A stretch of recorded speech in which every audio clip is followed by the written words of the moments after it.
What's up, you guys? Welcome back. Today I'm here with a new series called Books and Makeup Looks. I'm so excited. So last year I really got into reading. As you know, I've been into makeup. I started this channel almost 10 years ago now on doing like makeup tutorials and things like that. But as I've gotten older, my hobbies have broadened. So I really wanted to start doing more book videos here because I think that they're a lot of fun. I love talking about books with other people that read books. So I thought, what better way to bring the two together than doing a books and makeup looks series. So during this series, I will talk all about the book, give you all the nitty gritty. You want to make sure that you read the book before coming to my books and makeup look videos because I will be spoiling everything. This is basically where we can kind of refresh our memory on what happens in the book and then gab about what happens. And then at the end, I will give my final thoughts, give my review on the book, what I thought, and maybe even give it a star rating as well. I have a hard time with giving star ratings because my opinions tend to change the more that I read different books, but you gotta follow me on GoodReads. Over on my GoodReads account, I have all of the books saved that I've already read with my star rating, and then I also have a list of books that I want to read. So yeah, I thought that this would be really fun. This way we can do makeup together and gab about books and share our thoughts, share everything. So just a reminder, this is going to contain spoilers. And also, when I was thinking about how I wanted to go about doing this series, I was very much so inspired by Bailey Sarian. I love her channel. I love her videos. I love how she breaks everything down. She is incredible at makeup. So I was definitely inspired to kind of format this in that way. So if you haven't checked her out, which I'm sure you already have, if you're into true crime and makeup, you have to go check those out. But yeah, the way that I'm formatting this style of video is definitely very similar. I'm just talking about books, I'm not talking about true crime. Unless I get into true crime books that I'm going to read. You let me know if that's a genre that you're interested in. But yeah, so for today's video, I will be talking about Daisy Jones and the Six. I don't physically have the book here with me because I listened to it on audio. The reason why I did that, which normally when I read novels or fiction books, I like to have the book in my hands so I can flip through the pages. I just love the feeling of a book in my hands. But this whole book is done interview style. So the whole thing is dialogue. The whole thing is like present day talking about a band from the 70s. Each of the characters have their own voice in the audiobook. It's not like one narrator going through all of the different dialogue and then it gets confusing. You associate a voice with a character, which is what you would do in like a movie or in like a real life situation anyways. So I thought that that was really cool. This takes place in Los Angeles in the 70s and it's about the rise and fall of this band called Daisy Jones and the Six. The cool thing about this is that since it is interview style, everyone will be saying the same situation or explaining the same scenario or sequence of events, but everybody remembers things a little bit differently. So the whole time you're trying to figure out like, well, who's the most trustworthy because this person said this thing, but this person said this thing about the same thing, but they're different. So it's just interesting how it happened, but it makes it very realistic. The whole time it felt like I was listening to an actual band that played in the 70s, and these are actual scenarios. So it's a really cool book. I thoroughly enjoyed it. I will give my full review at the end of this video. And if you haven't read it yet, please stop this video, go read the book, and then come back. I listened to it over a weekend. I was just cleaning my house. I think the audiobook was about 9 hours. So if you prefer the audiobook, you can get that done in one day. But yeah, I'm gonna do my makeup, break down the book, give you a little refresher if it's been a while since you've read the book, and then give you my final thoughts at the end. So I hope you guys enjoy this series. Please subscribe, and let's just jump right into Daisy Jones and the Six.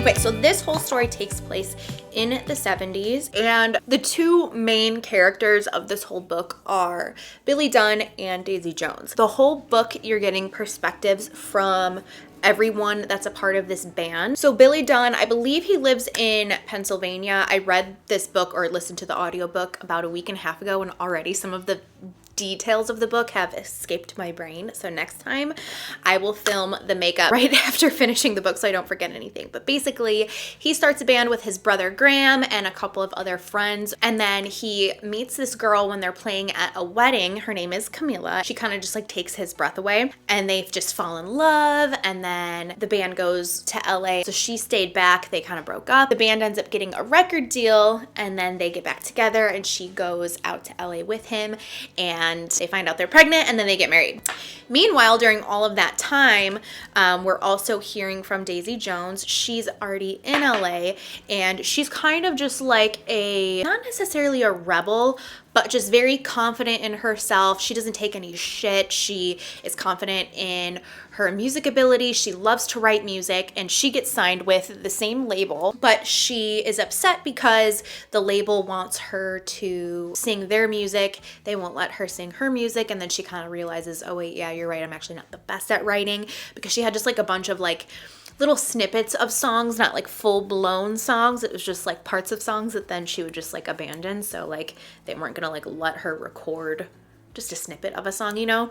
So she was just kind of wrestling with like being happy with her record deal. So in the meantime, that's happening. So jump back to Billy and Camila. So she's pregnant, and they decide to get married, and on their wedding day, for some reason, Billy just goes off the deep end. He gets into alcohol and drugs, and while he's on tour, he's just like sleeping with a bunch of women. One of the days while he was on tour, Camila came to surprise him and literally saw him in one of the tour buses engaging in stuff with, I don't know if I'm gonna get demonetized by saying certain things, so we'll just see what happens. But yeah, he was basically just like getting it on with some groupie. Camila basically just left and wrote him a letter and was just like, you have until this day to get your shit together, which was the day that their baby was going to be born.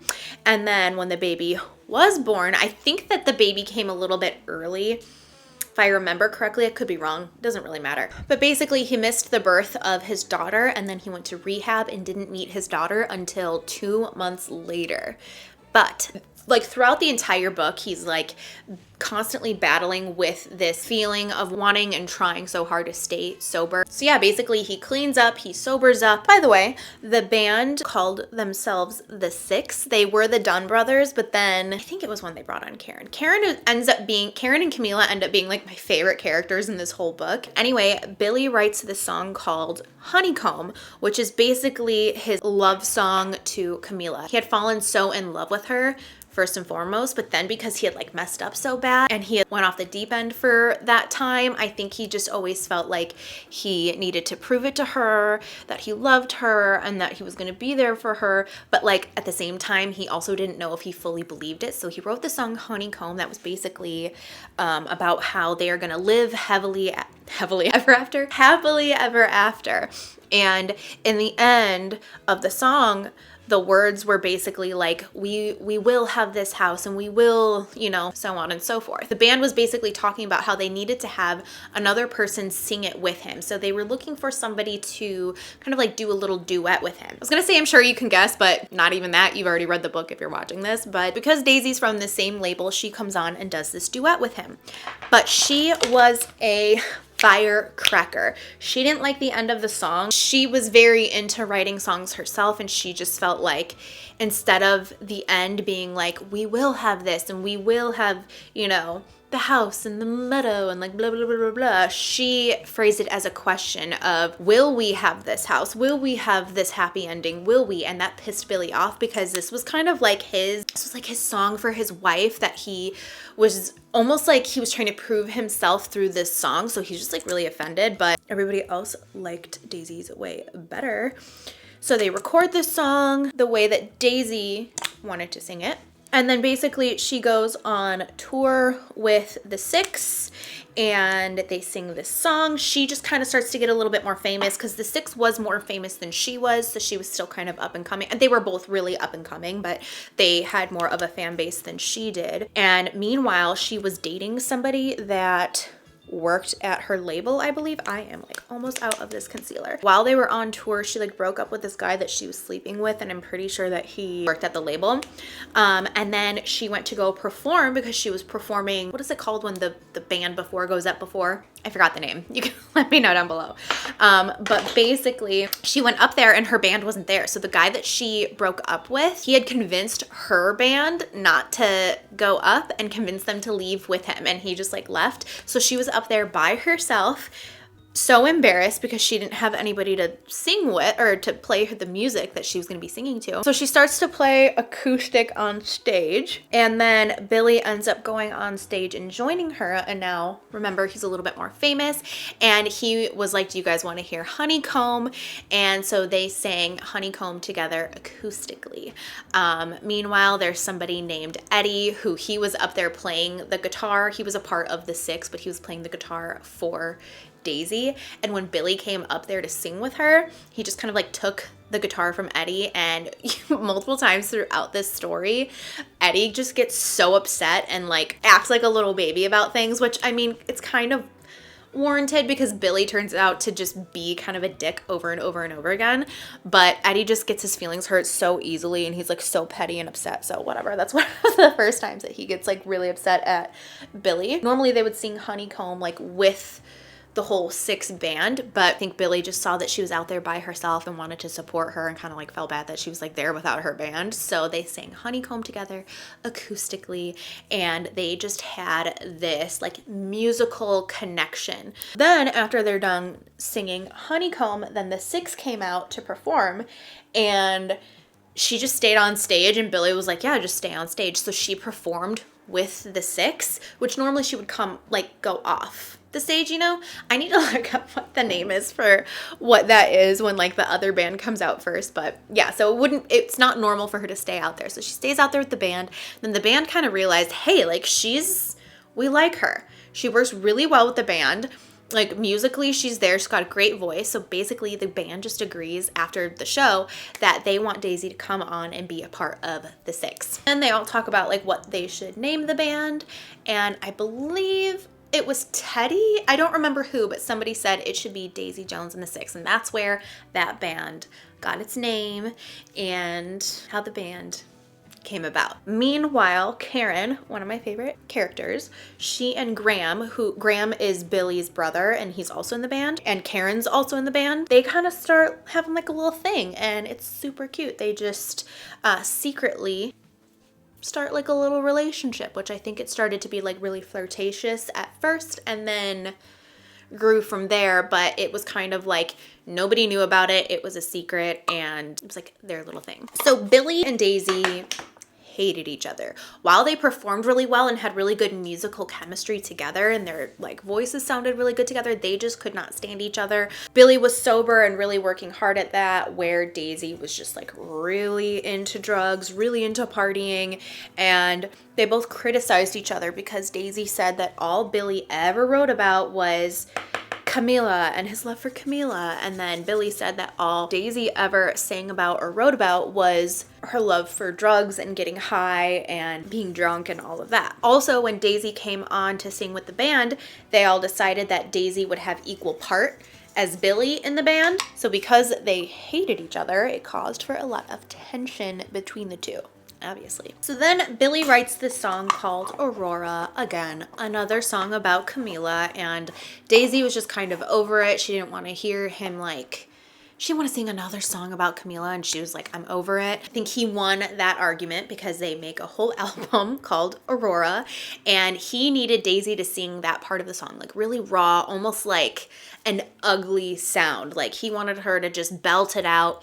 Like you're singing alone in your car, just let it out and don't try to sound pretty at all. So she did a couple takes that were awful. And then I think it was like the third, fourth, or fifth take, she just belts it out and it's perfect. And in that moment, Billy just kind of like sees her and almost has more of like a respect for her because she just like hit the nail on the head. And it was like almost like a spark or just a little like a, oh. You know? But yeah, time goes on. They explain how day in and day out the band is just rehearsing. By the way, I've fallen in love with this brush. I haven't used this in years. Been loving it lately. But yeah, the band has been rehearsing and partying, rehearsing and partying. Their day-to-day was going out at night till like the wee hours of the morning. coming to rehearse still drunk from the night before, and so they're all just like drunk and on drugs and just like, you know, rock and roll kind of thing. Throughout that time, it kind of seemed like Billy and Daisy were sort of just slowly falling in love with each other because they were writing songs together, they were recording together, and they also had that tension, which I think kind of made them fall even more in love with each other. And one of the days that they're recording, it's like 11 in the morning, they're sitting there writing a song, and Daisy looks at Billy and says, "I like writing with you."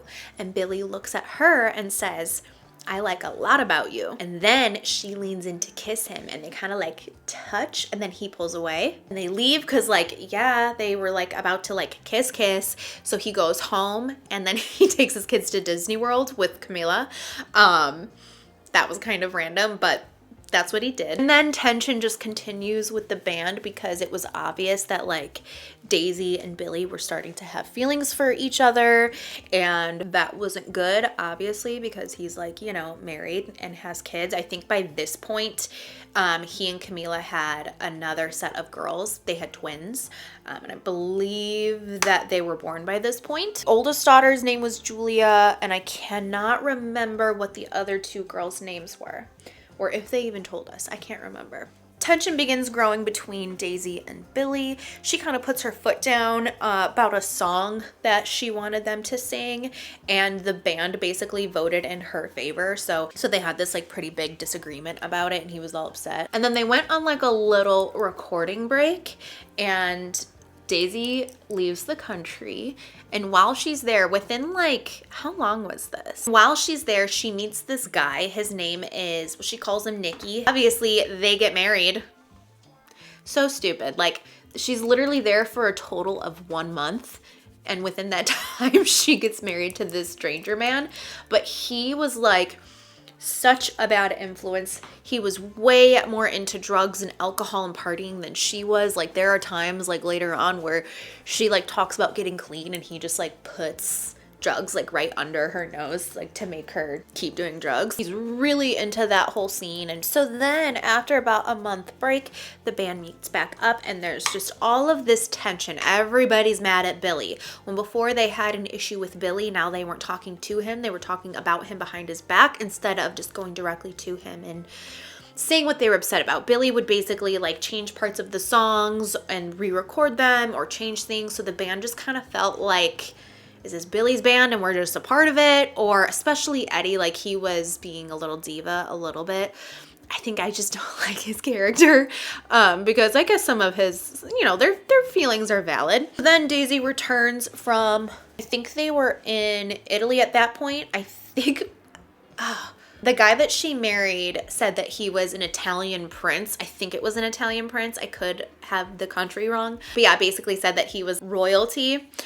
So once she returns, she has cut off all her hair. So then they had a photo shoot lined up for, I can't remember if it was for Rolling Stones, the magazine, or if it was for their album cover, or if it served for both, because in the book it says that these photos became, like these certain photos, which I'll explain in a second, became the cover and then the back of it.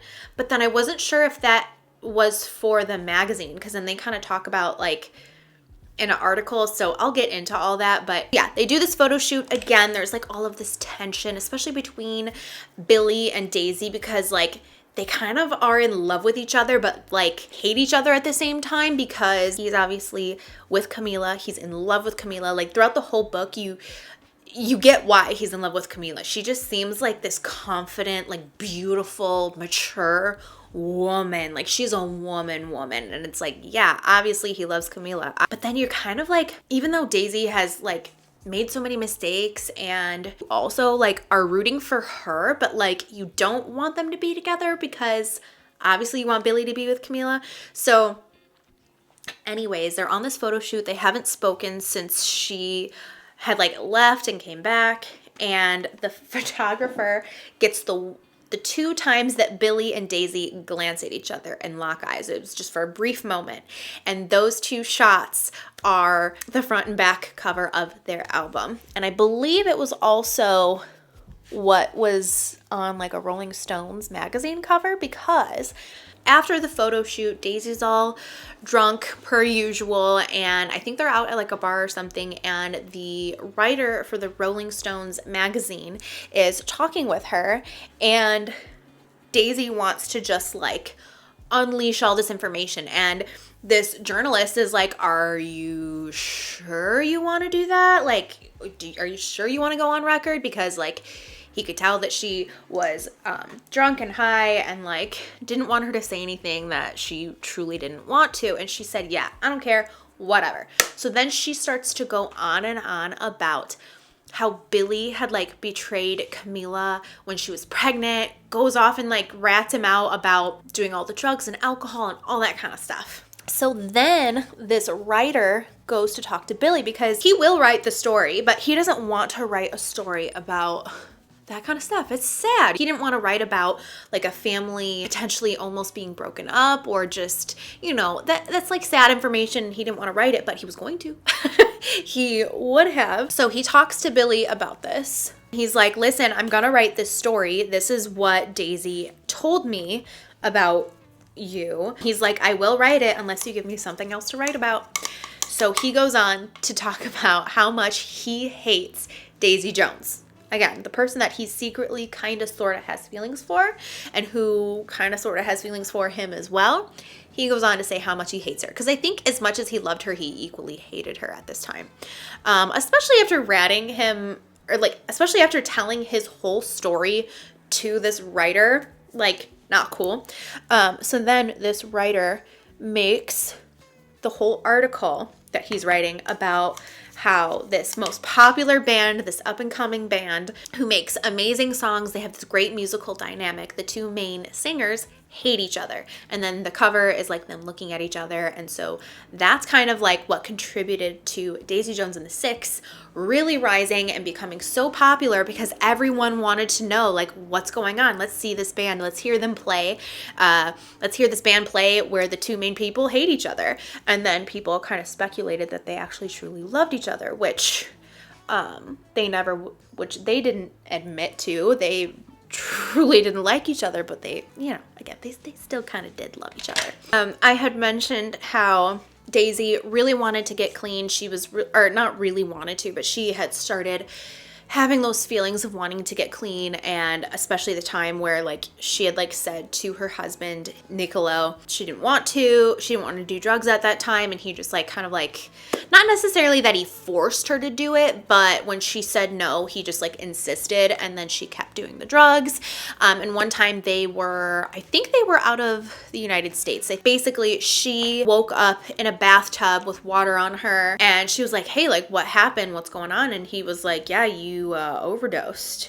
And she realized then if she was in major trouble, all he was going to do was like put her in the bathtub and put her under some water. He wasn't going to call the police or anything. So she left and left a note with the concierge and said she wants a divorce, which good for her. That's pretty fucked up. I am going to quickly do my eyebrows, and we'll be back to do my eyes. Okay. So then the band was set to play for SNL, and while they were singing Aurora on SNL, Daisy finally realized truly how much she loved Billy and was in love with Billy. And that ended up being their best performance ever by far, because of the chemistry that they had, the love that they had for each other. Even Camila was at home watching the performance on her TV, and she even saw the sparks between those two. Later on that night, after Billy got off the phone with Camila, she admits that she felt a little uneasy. This was probably the first time that she really felt uneasy ever since he got sober,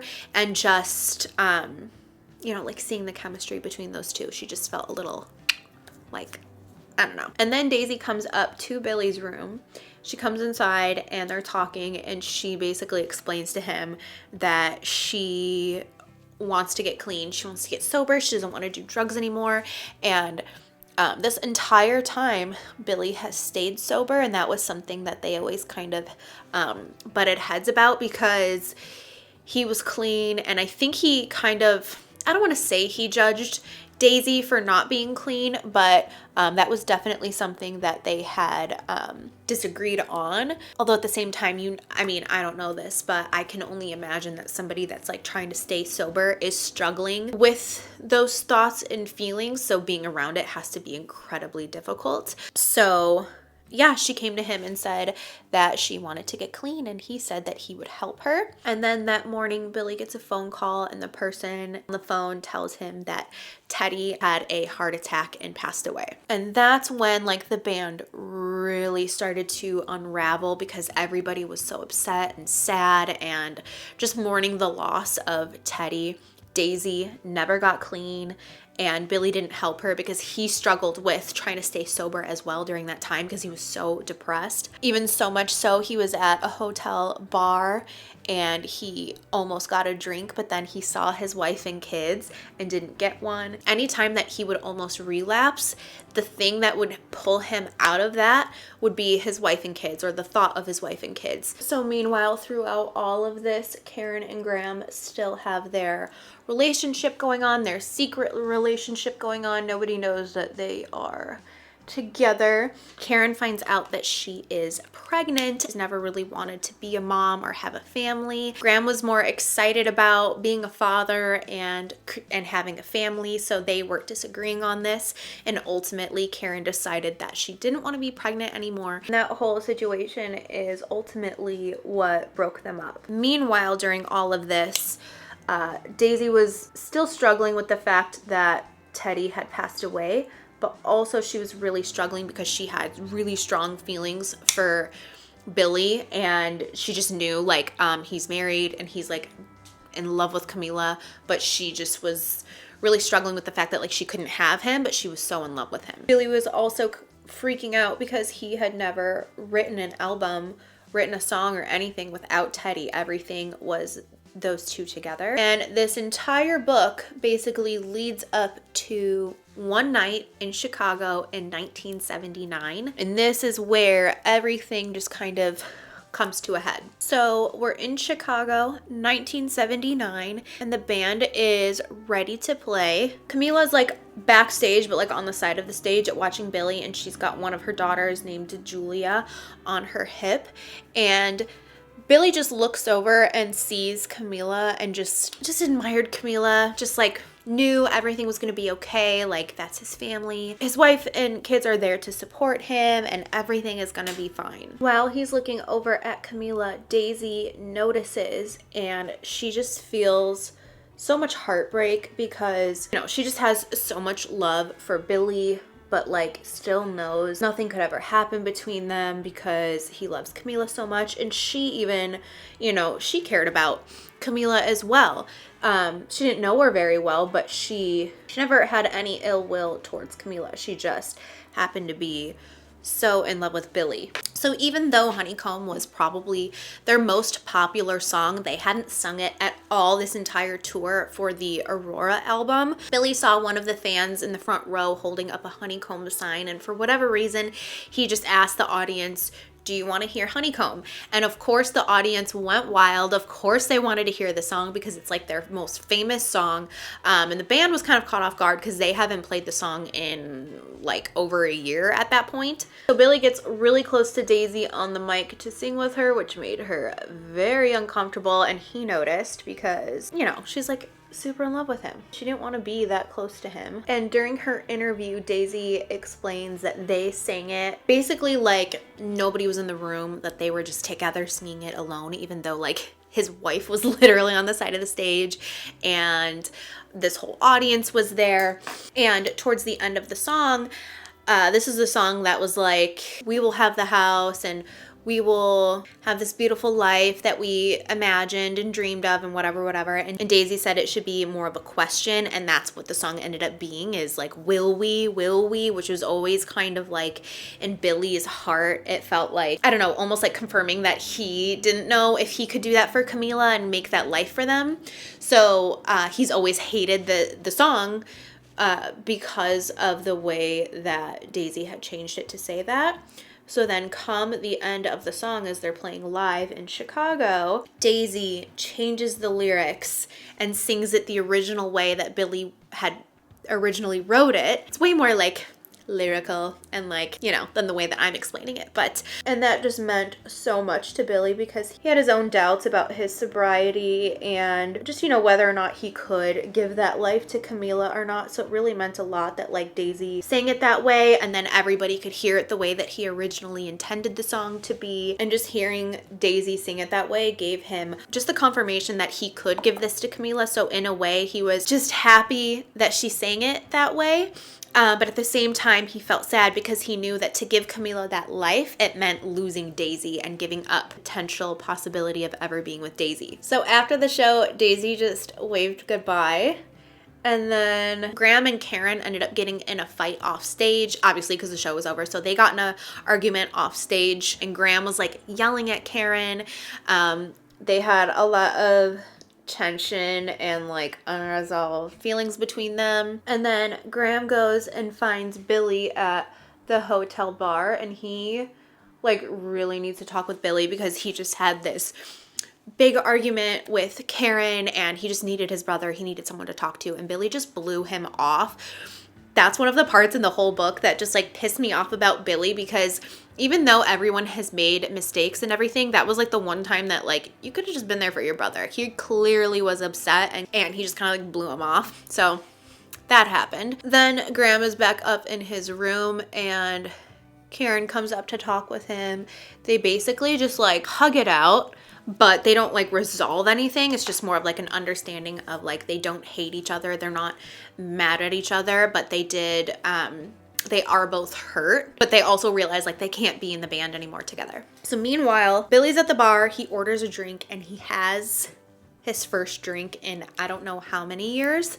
I think 5. And he's basically just like talking to this fan, and the fan starts talking to him about Billy's family, and then that's when Billy sets the drink aside and the fan moves the drink away and kind of just like helped Billy to not go spiral down with drinking and drugs and all of that again. So I thought that was pretty special to have that moment with that fan. I don't know if he was a fan, but he was just somebody that recognized Billy. So then Daisy's upstairs and she's trying to get in her room, but she's pretty drunk, so she can't figure out the logistics to get into her room. She can't find her keys. And then she sees Camila walk out of her room with Julia, her and Billy's daughter, on her hip. Julia's around 5 at this point.